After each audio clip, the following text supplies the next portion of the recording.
Many people in Lagos knew the name Kenneth Aayi. To some, he was a tech genius. To others, he was a ruthless businessman. But to most people who walked under him, Kenneth was simply the man who had everything. He was the kind of man who didn't knock before entering a room. He walked in like he owned it, and somehow he usually did. His face had graced many magazine covers. His words had shaken foundations while his money had silenced arguments, settled lawsuits, brought silence, and even destroyed reputations. Kenneth was just 38, but he was the founder of the biggest Nigerian fintech company, which he built from scratch. People called him the Silicon Lion. He wore imported Italian suits and smelled like expensive decisions. His mansion in Banana Island was so expensive that it had an elevator that spoke in a British accent. His staff moved like soldiers, never smiling. His security men wore sunglasses even at night, and his chefs had foreign diplomas. In fact, everything around him screamed of power. However, Kenneth wasn't just rich, he was proud. He walked like the ground owed him loyalty, and talked to people as if they were replaceable batteries. He believed respect should be earned with fear and not kindness. He didn't keep old friends, he only kept relevant ones. He did not believe in second chances. Once you failed him, you were gone. And in his word, emotions are weaknesses. He never laughed, and when he did, it sounded like a performance. At his side was Tina, his beautiful, glamorous, and picture-perfect fiancée. Her Instagram had over 200,000 followers, and most of them believed she and Ken were Nigeria's version of Jay-Z and Beyoncé. They wore matching clothes to weddings and flew private jets to Dubai just for lunch. On Valentine's Day 2 years ago, Kenneth hired dancers to spell out "Will you marry me" in front of a moving yacht. People were still talking about it 2 years later. But behind closed doors, Tina was a cold, calculating, and selfish woman. She loved status, not sacrifice. And Kenneth didn't mind because to him, loyalty was for the poor. What mattered to people like him was image. He had fired over 50 people in 1 year for reasons that ranged from, "You sneezed too close to my car," "Do you know how much it cost me?" to, "I don't like how your face looks on Monday morning." One of those people he fired was Angela, his former maid. She was a humble girl who came from the village with the energy to work like two people. She was respectful and never argued. But one afternoon, Tina accused her of stealing a gold necklace, and without asking questions, Kenneth called the head of security and ordered, "Get her out. I never want to see her again." Angela cried. She knelt and begged. She swore on her late mother's grave that she didn't take anything. She even suggested they searched her bag. But Kenneth didn't care. He turned away and walked into his house as Angela stood outside, crying beside her broken glamorously bag, crushed and confused. And just like that, he forgot her, like he forgot several other employees. Now, years later, Kenneth was preparing for his company's 10th anniversary. The event was being held at the Lagos International Conference Center. The media was already present. Chairs were decorated with gold cloths, and the air was filled with the scent of imported roses. Tina, his fiancée, arrived in a dress that looked like it cost more than minimum wage for 5 years. People were smiling, clinking glasses, calling him a visionary, and speculating that he might soon run for governor. Kenneth stood up to give a speech. He raised the mic, cleared his throat, and started with, "10 years ago, I had a vision," but suddenly, he paused. His words choked, his hands shook, and then everything around him spun. Before the crowd could understand what was happening, Kenneth Aayi, the billionaire who had it all, collapsed like a sandcastle meeting the sea. People shouted, Tina screamed, and the MC froze.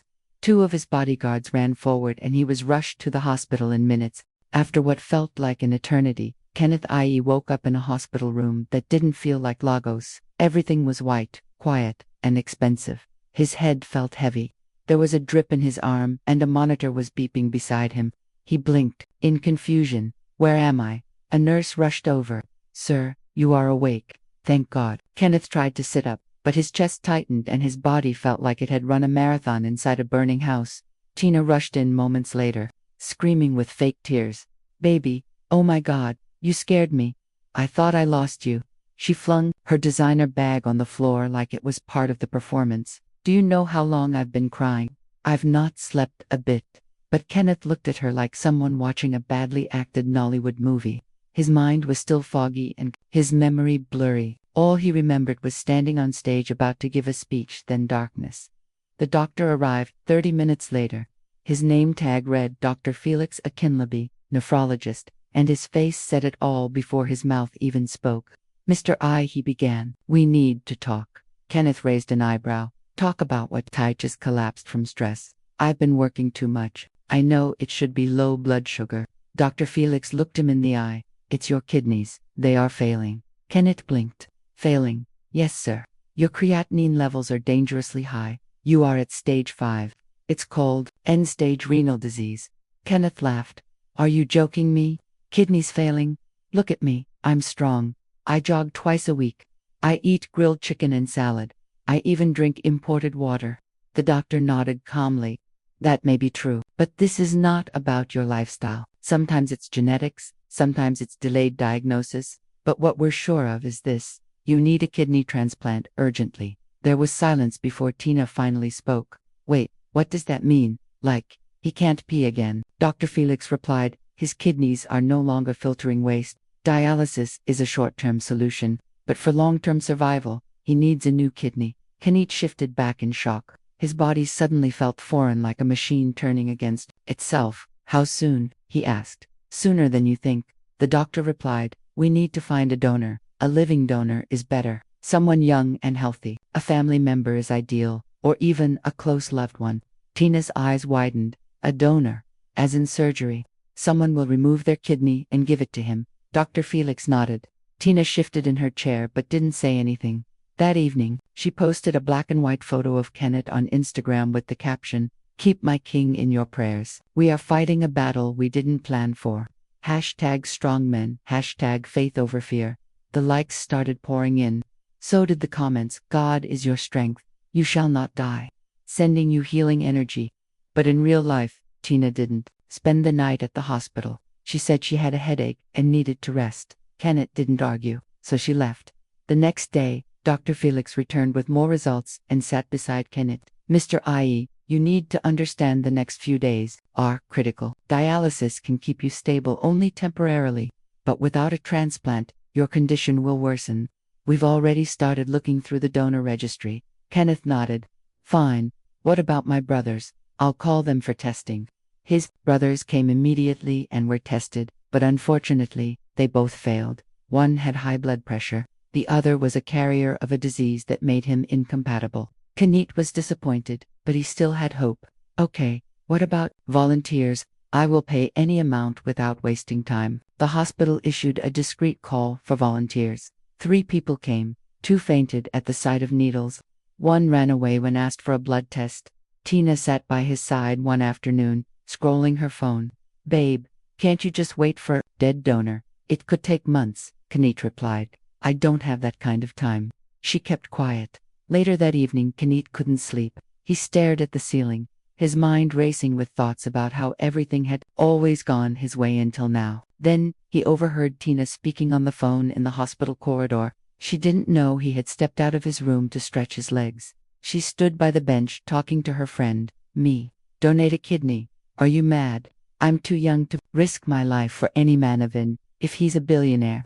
If he dies, he dies. I'll cry, oh Shaw, but Abik, I'm not cutting my body for anybody." Kenneth froze. She laughed again. "He doesn't even know I've been talking to Bio again. You remember Bio, another one I dated before? He's been checking up on me since Kenny fell sick. I need to keep my options open at this point." Kenneth, who had heard everything, turned and went back to his room slowly. He looked around at the luxurious sweet flowers, wine, flat screen, TV on. For the first time, he felt poor. Not financially, but emotionally, relationally. Everybody he trusted was backing out. No one could save him, not Tina, not his brothers, not even his staff. People were sending prayers, but none would give a kidney. And so every day, Kenneth Aayi, the most sought-after man in Lagos, now sat silently in his luxury hospital suite, watching the ceiling fan spin with no purpose, just like how his life now felt. It had been 7 days since the diagnosis.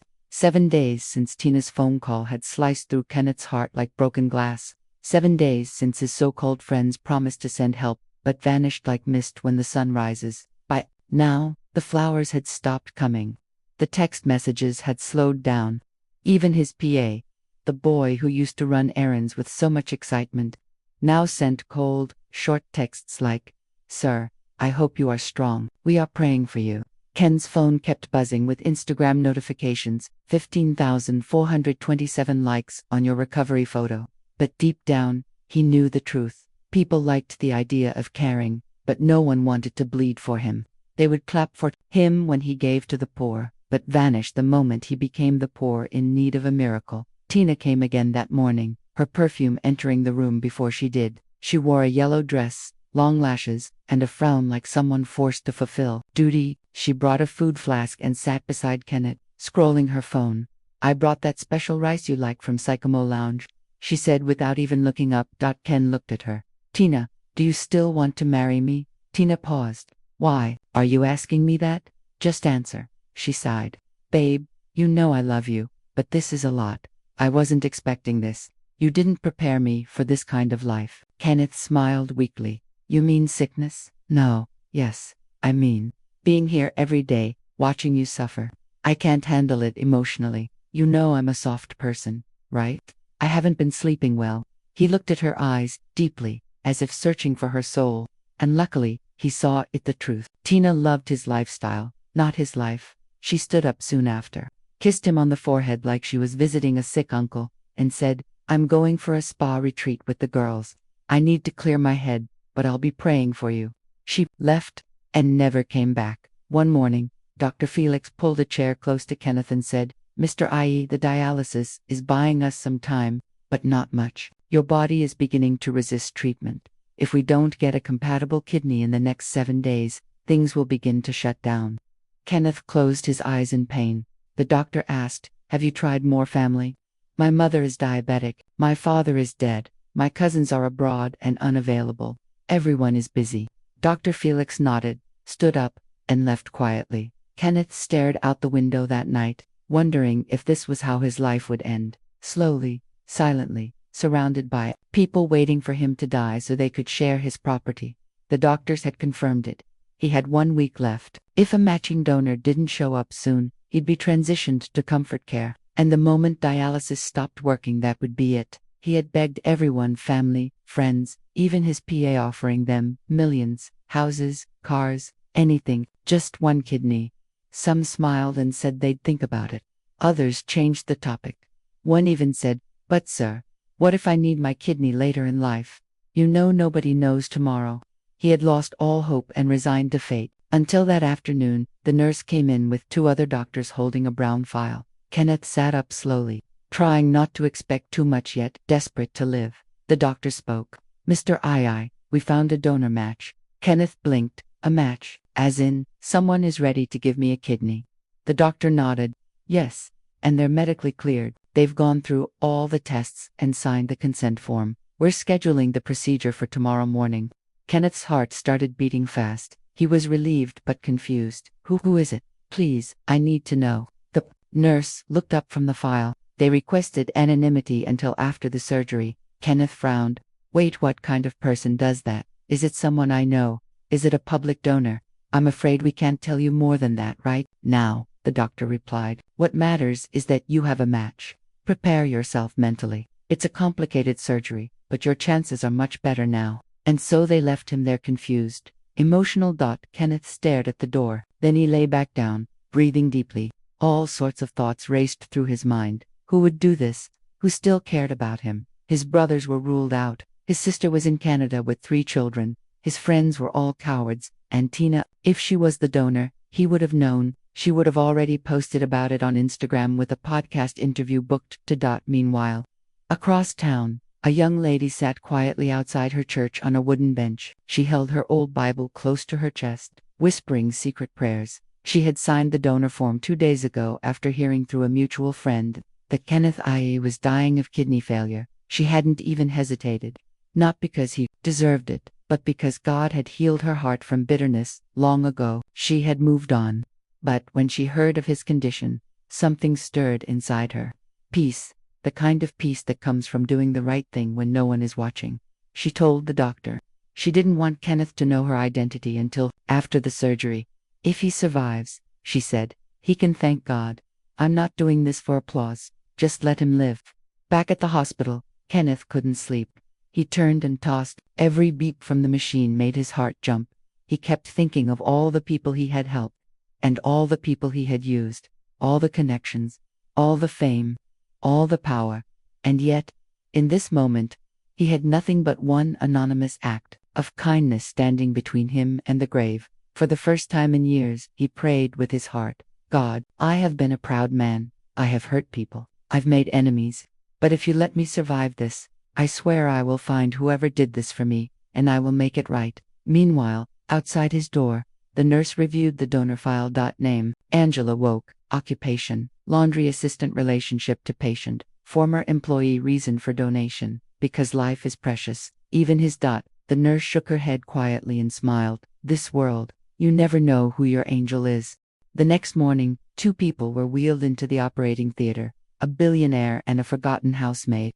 The surgery lasted for hours. The machines beeped, the doctors moved like clockwork, and time slowed down in the halls of that high-end hospital. 1 eternity later, Kenneth Aayi slowly opened his eyes. A sharp pain in his side hit him immediately, reminding him that something major had happened and that he was still alive. He blinked, trying to recall where he was and what day it was. As the fog in his brain began to clear, one single thought crept to the surface. The transplant had happened. He looked around weakly, expecting to see doctors, or at least the nurse, who always gave him hope. But instead, standing near the window, wearing sunglasses indoors, and holding her phone like a microphone, was Tina. She was smiling into her front camera and talking to her Instagram followers. Hey guys, good news, Kenny pulled through. The surgery was a success. We are so grateful to God and to whoever made this miracle happen. We'll be doing a sit-down video soon to tell all. Stay tuned, Kenneth called out, his voice dry and cracked. Tina, she turned, startled, quickly dropping her phone. Babe, you're awake. Thank God I've been here since last night. He raised an eyebrow slightly. You just came now. Tina laughed nervously and came closer. Don't say that, babe. I was praying for you and posting your updates. You know how people love you. I even bought a matching t-shirt for the awareness walk I'm planning. Kenneth frowned. A walk? For my kidney? Tina nodded proudly. Yes, Kidney Life Foundation. I already got a designer to work on the logo. He closed his eyes briefly. He wanted to laugh, but the stitches in his side said don't try it. Opening his eyes again, he asked softly, Who gave me the kidney? Tina looked blank. Well, we don't know yet. They said some anonymous donor stepped forward last minute. Kenneth stared at her. So, you're here for pictures, and you don't even know who saved me? Tina blinked. Babe, I came because I love you, or because you love the spotlight, he whispered. At that moment, the doctor entered. Mr. Aayi, you're awake. That's a very good sign. We'll keep monitoring you for the next 72 hours. There are no complications so far. Your body is responding well. Kenneth nodded. Thank you, doctor. But I need to ask, who was the donor? I need to know. The doctor glanced at Tina, then back at Ken. Are you sure? She asked to remain anonymous until you were fully recovered. Please tell me. I need to know, Kenneth insisted. The doctor sighed and stepped closer. Her name is Angela. She used to work for you, I believe. Kenneth's face froze. Angela, the doctor nodded. She passed all the tests, signed the consent form 2 days before the procedure, and insisted no one tell you until after surgery. Tina looked confused. Wait, Angela, that girl you fired, the maid. Kenneth's mind raced back to the day he sacked her without letting her speak, the day she stood in the rain beside her broken bag, crying, begging him to believe her. He had walked past her like she was dirt. Now, she was the same person who kept him alive. He couldn't breathe for a moment. The shame was too heavy. Where is she now? He asked. She's recovering in her ward. But she said she doesn't want visitors. She doesn't want recognition. She just wants to go back to her normal life. Tina scoffed. What kind of normal person gives a kidney for free? Is she trying to get something out of this? Money? Fame? Kenneth turned to her slowly, staring at her for a long moment. Then he whispered, Get out. Tina blinked. What? I said. Get out. She laughed awkwardly. Babe, you're not well. Let's just, I said, leave. Take your camera, take your shirt, and take your fake love with you. Tina's mouth dropped open. Are you serious, right now? Kenneth struggled but forced the words out. For the first time in my life, I'm very serious. Seeing that he would embarrass her if she stayed, Tina grabbed her bag and stormed out. The room fell silent again.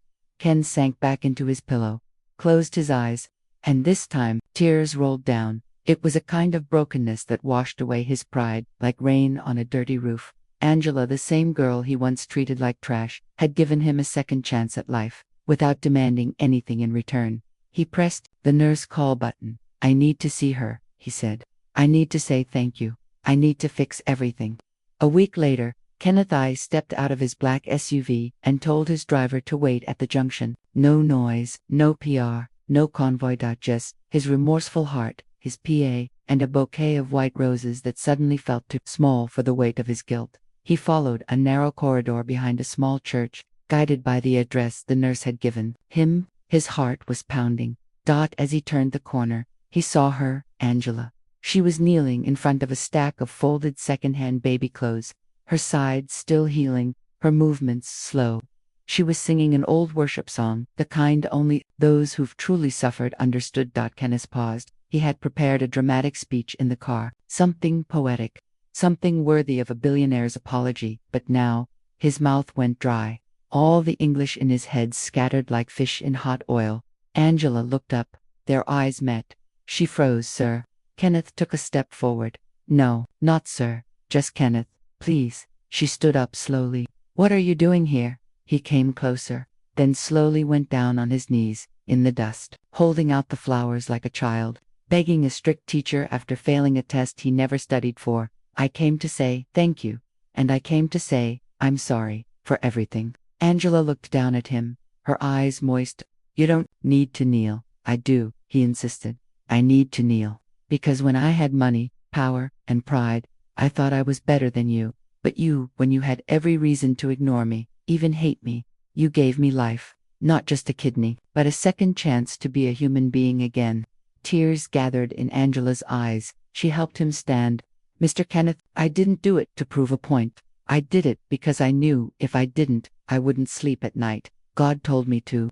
Kenneth nodded. "Then let me obey what God is telling me." He signaled to someone waiting outside.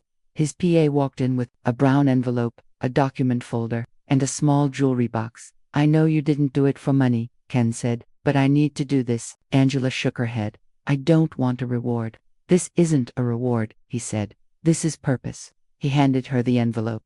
It contained 100 million in a certified bank draft. "Use this for your charity. Help others like me. Build a help center. Your name deserves to be on a building." Angela's hands trembled. "Sir, this is too much." Kenneth shook his head. "It doesn't compare to what you gave me." Then he gave her the folder. Inside was the deed to a 3-bedroom house in Lekki Phase 1. No more rented rooms. No more rented rooms. No more praying for the ceiling not to leak when it rains. "I bought you a home." Angela was crying now, overwhelmed. Finally, Kenneth opened the jewelry box. Inside was a simple gold bracelet, engraved with her name, and the words, "The one who gave life." He placed it gently on her wrist. "I can't erase the past," he said, "but if you let me, I want to honor you for the rest of my life." Angela nodded slowly. "I accept. Not because I deserve it, but because I believe God is writing a bigger story, and maybe this is how it starts." From that day on, Kenneth no longer cared about applause. He went back to running his company, but this time, with compassion. He launched an anonymous fund for critical patients. He hired a new HR team to end workplace bullying. He refused all clout-chasing interviews about his miracle. And when asked about the person who changed his life, he simply said, "You don't need to be rich to be priceless." My angel proved that. And every year, on the date of his surgery, Kenneth sent Angela a handwritten letter that always ended with the same words: "Thank you again. I'm still living, still learning, because you believed I deserved it."